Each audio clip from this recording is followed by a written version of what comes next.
ദൈവത്തിൻ്റെ അതിപരിശുദ്ധ നാമം വാഴ്ത്തപ്പെടുമാറാകട്ടെ. കൃപയാൽ മിനിസ്റ്ററിയുടെ ഒരു പുത്തൻ എപ്പിസോഡിലേക്ക് ഏവർക്കും സ്വാഗതം.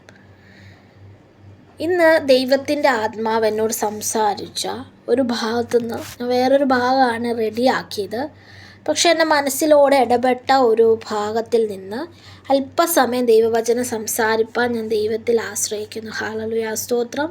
എന്നിട്ട് എൻ്റെ ഹൃദയത്തിൽ തോന്നിയ ഈ ഭാഗം എന്ന് പറയുന്നത് മത്തായി 26-ാം അധ്യായത്തിൻ്റെ 26 ചാപ്റ്റർ 26-ൻ്റെ 41-ാമത്തെ വാക്യമാണ്. പരീക്ഷയിൽ അകപ്പെടാതിരിപ്പാൻ ഉണർന്നിരുന്ന് പ്രാർത്ഥിപ്പിൻ, ആത്മാവ് ഒരുക്കമുള്ളത് ജഡമോ ബലഹീനമത്രേ എന്ന് പറഞ്ഞു.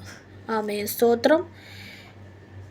ഈ ഒരു ഭാഗത്തിൻ്റെ പശ്ചാത്തലം എന്ന് പറയുന്നത് ദൈവത്തിൻ്റെ ജീവിതത്തിൽ കൂടെ, അതായത് യേശു ഈ ലോകത്ത് പാപികളായ നമ്മളെ തേടി വന്ന സമയം, ഹല്ലേലൂയ, സ്തോത്രം, അല്ലേ, പിതാവിനെ അനുസരിച്ചത് മൂലം, അല്ലേ, അവൻ എല്ലാത്തിനും പിതാവ് പറഞ്ഞത് കേട്ട് അനുസരിച്ച് നമ്മുടെ രക്ഷയ്ക്ക് വേണ്ടി ക്രൂശിതനായി തീരുന്നതിൻ്റെ തൊട്ട് മുമ്പുള്ളൊരു ഭാഗമാണിത്. അതായത് ദൈവത്തിൻ്റെ ഉള്ളിൽ ഇവിടെ ആദ്യമായി നമ്മൾ വായിക്കുമ്പോൾ ഗത്ശമന എന്ന തോട്ടത്തിൽ അവൻ ശിഷ്യന്മാരോട് പറയാണ്, ഞാൻ അവിടെ പോയി പ്രാർത്ഥിച്ചു വരുവോളം ഇവിടെ ഇരിപ്പീൻ എന്ന് പറഞ്ഞു. അങ്ങനെ പത്രോസിനെയും സെബദിപുത്രന്മാർ ഇരുവരെയും കൂട്ടിക്കൊണ്ട് ചെന്നവൻ ദുഃഖിച്ചു വ്യാകുലപ്പെട്ട് തുടങ്ങി. ആമേൻ, സ്തോത്രം, അല്ലേ, ദുഃഖം, അല്ലേ, അവൻ്റെ അവസ്ഥ എന്താണ്? ദുഃഖിച്ച് വ്യാകുലപ്പെട്ട് തുടങ്ങി. ആമേൻ, സ്തോത്രം. എൻ്റെ ഉള്ളം മരണവേദന പോലെ അതിദുഃഖിതമായിരിക്കുന്നു, അല്ലേ, ഇവിടെ എന്നോടുകൂടെ ഉണർന്നിരിപ്പീൻ എന്ന് തൻ്റെ ശിഷ്യന്മാരോട് ദൈവം പറയുവാനായിട്ട് ഇടയായിത്തീർന്നു. അതായത് യേശുവിന് മനസ്സിലായി വലിയൊരു പ്രശ്നം മുമ്പിൽ വരാൻ പോകുകയാണ്. ആമേൻ, സ്തോത്രം. അതായത് പാപമില്ലാത്ത മനുഷ്യപുത്രൻ പാപികളുടെ കയ്യിൽ ഏൽപ്പിക്കപ്പെടാൻ പോകുകയാണ്. ഹല്ലേലൂയ, സ്തോത്രം. അതാണ് ഇതിൻ്റെ ഒരു ഭാഗം. ആമേൻ, സ്തോത്രം.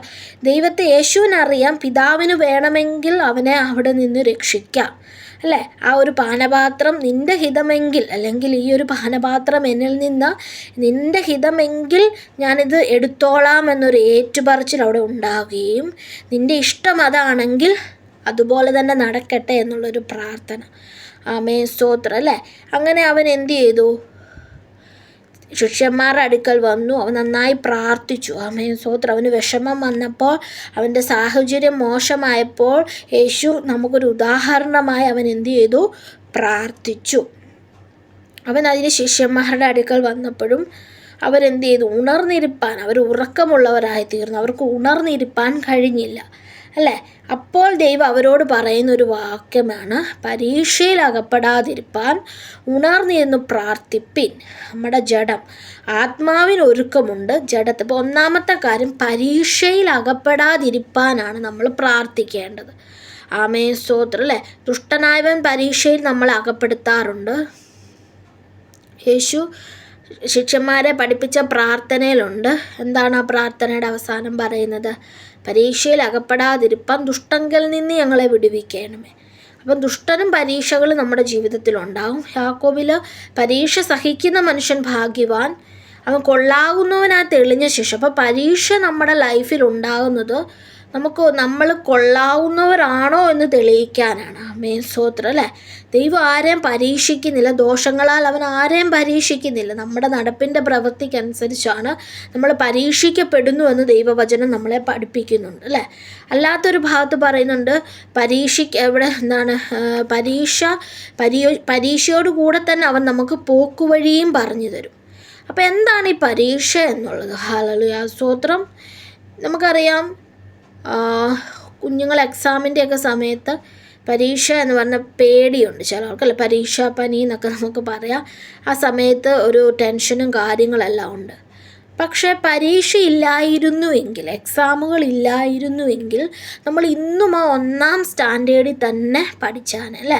ഇപ്പം പരീക്ഷ എന്നൊരു ഭാഗം ഉള്ളതുകൊണ്ട് ഓരോ കുഞ്ഞുങ്ങളുടെയും കേപ്പബിലിറ്റി മനസ്സിലാക്കി അവരെ 1-ാം സ്റ്റാൻഡേർഡിൽ നിന്ന് 2-ലേക്ക് 3-ലേക്ക് 4-ലേക്ക് അവർ ഉപരിപഠനത്തിലേക്ക് വിടുകയും അവർ നല്ല രീതിയിൽ അവരുടെ രീതിക്കനുസരിച്ച് അവർ ജയിച്ച് വരുന്ന കുഞ്ഞുങ്ങൾ എന്ത് ചെയ്യും? നല്ല രീതിയിൽ എത്തുവാനായിട്ട് ഇടയാവും അല്ലേ. അപ്പോൾ പരീക്ഷ എപ്പോഴും നമ്മുടെ ജീവിതത്തിൽ നമുക്ക് സഹായകരമാണ്, നമ്മുടെ വളർച്ചയ്ക്ക് അല്ലേ, ഭൗതികമായ വളർച്ചയ്ക്ക് നല്ല. അല്ലെങ്കിൽ നമ്മൾ ഇന്നും 1-ാം ക്ലാസ്സിലിരുന്നാണ് അങ്ങനെ ഒരു ഭാഗം നമ്മുടെ ജീവിതത്തിൽ കൂടെ കടന്നു പോയില്ലായിരുന്നെങ്കിൽ, നമ്മൾ ചില എക്സാമുകൾ ഇന്ന് എഴുതിയില്ലായിരുന്നെങ്കിൽ നമുക്ക് ജോലികൾ ലഭിക്കില്ലായിരുന്നു അല്ലേ. ഇപ്പോൾ എക്സാം എന്ന് പറയുന്നില്ല, പരീക്ഷ എന്ന് പറയുന്ന ജീവിതത്തിൽ എന്താണ്, ഒരു അനുഗ്രഹം തന്നെയാണ്. അതിൽ ആ ഒരു ഘട്ടത്തിൽ കുറച്ച് ടെൻഷനും കാര്യങ്ങളും ഉണ്ടെങ്കിലും പിന്നീട് നമ്മൾ നോക്കുമ്പോൾ ജീവിതത്തിൽ അത് ഭൗതികമായ നന്മയാണ്. ഇതേ സെയിം തന്നെയാണ് ആത്മീകരമായ നമ്മുടെ ജീവിതത്തിലും പരീക്ഷകൾ ദൈവം തരുന്നതും. അല്ലെങ്കിൽ നമ്മൾ എന്താണ്, നമ്മുടെ നടപ്പിൻ പ്രകാരം നമ്മുടെ ജീവിതത്തിൽ ഒരു പരീക്ഷ വരുമ്പോൾ നമ്മുടെ കുറ്റങ്ങളെ ഏറ്റുപറയുകയും അത് പിന്നീട് ചെയ്യാതിരിക്കുകയും ചെയ്യുമ്പോൾ അവൻ നമുക്ക് അതോടൊപ്പം തന്നെ പോക്കുവഴിയും പറഞ്ഞു തരും. ആമേൻ, സ്തോത്രം. ഇവിടെ ദൈവത്തിന്, അവൻ ദൈവപുത്രനായതുകൊണ്ട് അവന് മനസ്സിലായി ഒരു പ്രതികൂലം വരുവാൻ പോകുന്നു. ആമേൻ, സ്തോത്രം. അവൻ മനുഷ്യരോട് കടന്ന് നിലവിളിച്ചു പറഞ്ഞില്ല, അവന് തോന്നി പ്രാർത്ഥിക്കണം. ആമേൻ, സ്തോത്രം. തൻ്റെ ശിഷ്യന്മാരോട് അവൻ പറയണം, നിങ്ങൾ എന്നോടൊപ്പം ഒരു നാഴിക പോലും നിങ്ങൾക്ക് ഉണർന്നിരിപ്പാൻ പാടില്ലേ. അപ്പോൾ വെറുതെ ഒരു പ്രാർത്ഥനയല്ല, ഒരു ഉണർവിൻ്റെ പ്രാർത്ഥന. ആമേൻ, സ്തോത്രം. നമുക്ക് പല രീതിയിൽ പ്രാർത്ഥിക്കാം അല്ലേ, കടന്നുകൊണ്ട് പ്രാർത്ഥിക്കാം, ചിലവരൊക്കെ ഉറങ്ങി പ്രാർത്ഥിക്കാറുണ്ട്. അപ്പോൾ പ്രാർത്ഥന എന്ന് പറയുന്നത് എന്താണ്, നമ്മുടെ ഉണർന്നിരിക്കണം. ഈ ഉണർന്നിരിക്കണമെങ്കിൽ നമ്മുടെ ജഡം ഇമ്പോർട്ടൻ്റ് ആണ്, അതിനൊപ്പം തന്നെ ആത്മാവിനൊരുക്കമുണ്ടെന്ന് ദൈവം ശിഷ്യന്മാരോട് പറയുന്ന ഒരു ഭാഗമുണ്ട്. അതായത് നമ്മുടെ ആത്മാവിനെന്തുണ്ട്, ഒരുക്കമുണ്ട്. ഈ ആത്മാവിനെ ഒരുക്കേണ്ടത് നമ്മുടെ ഓരോരുത്തരുടെയും റെസ്പോൺസിബിലിറ്റിയാണ്. ആമേൻ, സ്തോത്രം. ആത്മാവിനെ എങ്ങനെ നമുക്ക് ഒരുക്കാം? ഹല്ലേലൂയ, സ്തോത്രം. ദൈവവചനത്താൽ അല്ലേ. ഇതിൻ്റെ താഴോട്ട് പറയുന്നുണ്ട്, അവൻ അവരെ വിട്ട് മൂന്നാമതും അവരോട് വന്ന് പറയാം പ്രാർത്ഥിപ്പം. എങ്കിലും അവരുടെ കണ്ണിന് ഭാരമേറുകയും അവർ ഉറങ്ങിപ്പോവുകയാണ്. ആമേൻ, സ്തോത്രം. അവൻ എന്ത് ചെയ്തു, അവരെ വിട്ട് മൂന്നാമതും പോയി വചനം തന്നെ ചൊല്ലി പ്രാർത്ഥിച്ചു. അപ്പം വചനങ്ങളാൽ നമ്മുടെ ആത്മാക്കളെ ഒരുക്കുവാൻ കഴിയും. ഹല്ലേലൂയ, സ്തോത്രം. അപ്പം ആത്മാവിന് ഒരുക്കമുണ്ടെന്ന് അറിഞ്ഞൊരു വിശ്വാസി എന്ത് ചെയ്യാൻ പറ്റും, ആത്മാവിന് ഒരുക്കേണ്ടത് ആവശ്യമാണ് അല്ല. അതിനാവശ്യമായ ഭക്ഷണങ്ങൾ കൊടുക്കണം അല്ലേ, ആത്മീക പാനീയങ്ങൾ നമ്മൾ കുടിക്കണം, പ്രാർത്ഥിക്കുവാനുള്ളൊരു മനസ്സ് അവിടെ എന്ത് ചെയ്യും. ചിലവരൊക്കെ പറയേണ്ടത് പ്രാർത്ഥിക്കണം എന്ന് ആഗ്രഹമുണ്ടെങ്കിലും പ്രാർത്ഥിപ്പാൻ കഴിയുന്നില്ല, അത് പിശാചിൻ്റെ ഒരു ഇതാണ് അല്ലേ. പ്രാർത്ഥന നമ്മുടെ ജീവിതത്തിൽ എന്താണ് അത്യാവശ്യം, വെറും പ്രാർത്ഥനയല്ല, ഒരു ഉണർവിൻ്റെ പ്രാർത്ഥന. ആമേൻ, സ്തോത്രം. അപ്പോൾ ഉണർന്ന് നമ്മൾ പ്രാർത്ഥിക്കണമെങ്കിൽ ചില ആത്മീയ ദർശനങ്ങൾ ദൈവം നമുക്ക് തരും. ആമേൻ, സ്തോത്രം അല്ലേ. ആത്മീകമായത് ചിന്തിപ്പാൻ കൃപ തരും. അപ്പോൾ നമ്മുടെ ആത്മാവിന് ഒരുക്കമുള്ളതാണ്. ആ ആത്മാവിനെ നമ്മൾ എന്ത് ചെയ്യണം, സപ്പോർട്ട് ചെയ്യുന്ന രീതിയിൽ അതിനെ വളർത്തിയെടുക്കേണ്ടത് ഓരോ ആത്മീകരുടെയും റെസ്പോൺസിബിലിറ്റിയാണ്. ആമേൻ, സ്തോത്രം. നമുക്കറിയാം, ഒരു കുഞ്ഞ് എപ്പോഴും ഒരേ സ്റ്റേജിലിരിക്കില്ല. നമ്മൾ അതിന് കൊടുക്കുന്ന ആഹാരം ബേസ് ചെയ്തും അതിന് വളർച്ചകൾ സംഭവിക്കുന്നത് പോലെ നമ്മുടെ ഉള്ളിൽ ശിശുവായിരിക്കുന്ന നമ്മുടെ ആത്മാവിനെ വളർത്തിയെടുക്കേണ്ടത് എൻ്റെയും നിൻ്റെയും ഉത്തരവാദിത്തമാണ്. ഹല്ലേലൂയ, സ്തോത്രം. അപ്പോൾ ഈ ആത്മാവിന് ഒരുക്കമില്ലെങ്കിൽ നമ്മുടെ പ്രാർത്ഥനകൾ ശരിയാവില്ല, പരീക്ഷയിൽ നമ്മൾ മുങ്ങിപ്പോവും.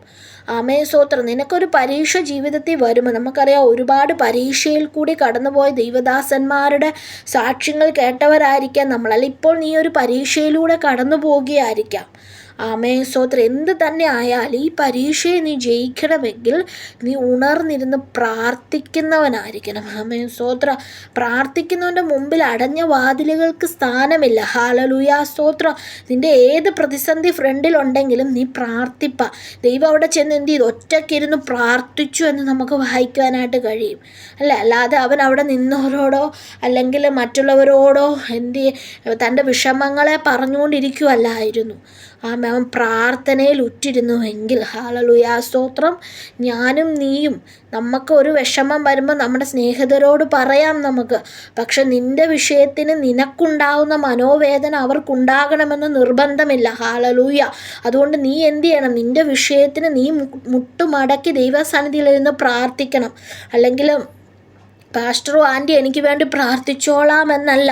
ഹാലലു, നിൻ്റെ വിഷയത്തിൽ നിനക്കുണ്ടാകുന്ന മനോവേദന, ഹാലലൂയ, അതെല്ലാവർക്കും വരണമെന്നില്ല. ആമേൻ സ്തോത്രം. ആ മനോവേദനയിലൂടെ, ആ നെടുവീർപ്പോടെ നീ പ്രാർത്ഥിച്ചാൽ നിൻ്റെ വിഷയത്തിന് നസ്രാനായ യേശു മറുപടി തരും. ഹാലലൂയ സ്തോത്രം അല്ലേ. ഇപ്പം നമ്മുടെ ആത്മാവിന് ഒരുക്കാൻ നമുക്ക് ഈ ദിവസങ്ങളിൽ അതിന് ആത്മീക പാനീയങ്ങൾ നമ്മൾ കുടിക്കണം. ആത്മീകമായി വളരുവാൻ ആത്മീകമായ വചനങ്ങൾ പഠിക്കണം. ആമേൻ സ്തോത്രം. പ്രാർത്ഥനകൾക്ക് കടന്നു പോകണം അല്ലേ. ദൈവത്തോട് ചോദിക്കുക, എനിക്കും കർത്താവെ നീ ആ പ്രാർത്ഥിച്ചതുപോലെ പ്രാർത്ഥിപ്പാനുള്ള കൃപ. ദൈവം നമുക്ക് വലിയൊരു ഉദാഹരണമാണ് ഇവിടെ തന്നിരിക്കുന്നത്. ഇപ്പം തൻ്റെ ശിഷ്യന്മാരോട് പറയാണ്, അവരെ ദൈവം കുറ്റപ്പെടുത്തുന്നതല്ല. നമ്മുടെ ജഡത്തിന് ക്ഷീണങ്ങൾ വരാം. ആമേൻ സ്തോത്രം. ജഡം ബലഹീനമാണ്.